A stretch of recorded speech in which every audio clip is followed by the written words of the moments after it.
চাকরির আশ্বাস দিয়ে স্কুলের সীমানা প্রাচীর নির্মাণের জন্য নেওয়া হয়েছিল জমি, কিন্তু এ ঘটনার দীর্ঘ 2 বছর পেরিয়ে গেলেও চাকরি না দেওয়ায় জমির মালিক স্কুলের মাঠে পাট চাষ শুরু করেন।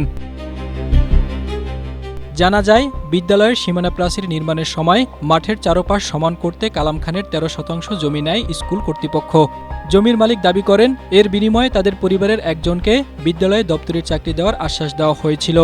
কিন্তু দীর্ঘ 2 বছরেও সেই প্রতিশ্রুতি বাস্তবায়ন না হওয়ায় এবার নিজের জমিতে পাটের আবাদ শুরু করেন কালাম খান। রাজবাড়ীর কালুখালী উপজেলার মুরারীখোলা সরকারি প্রাথমিক বিদ্যালয়ের ঘটনা এটি। স্কুল মাঠে পাট চাষকে কেন্দ্র করে এলাকায় চাঞ্চল্যের সৃষ্টি হয়েছে।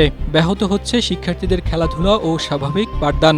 পাটের উচ্চতা 2-3 ফিট হয়ে যাওয়ায় ভিন্ন এক ভূতুড়ে পরিবেশ তৈরি হয়েছে স্কুল মাঠে, ফলে ভয় পাচ্ছে শিক্ষার্থীরা।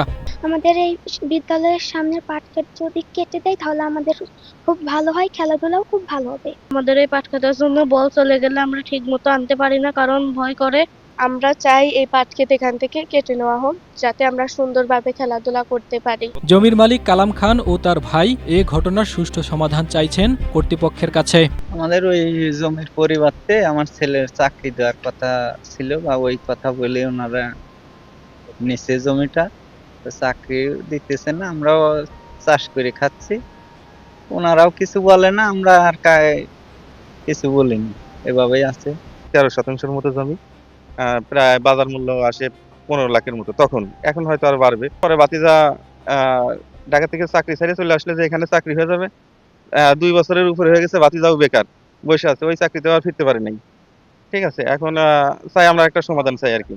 বিদ্যালয়ের প্রধান শিক্ষক নুরুন্নাহার খানম ঘটনার সত্যতা স্বীকার করেছেন। বলেন, 5 আগস্টের আগে তৎকালীন ক্ষমতাসীনরা জমির মালিককে প্রতিশ্রুতি দিয়েছিলেন। বিদ্যালয়ে যখন বাউন্ডারি কাজ শুরু হয় তখন স্থানীয় জনগণ, এলাকার মেম্বার, চেয়ারম্যান এবং এমপি মহোদয় সবাই মিলে স্কুলের বাউন্ডারিটা সোজা করার প্রয়োজনীয় অন্য মানুষের জমি কিন্তু আমাদের স্কুলের বাউন্ডারির ভিতর প্রবেশ করায় এবং সেইভাবে বাউন্ডারি করে দেয়, কিন্তু পথ পরিবর্তন হওয়ার কারণে এটা দিতে পারে না।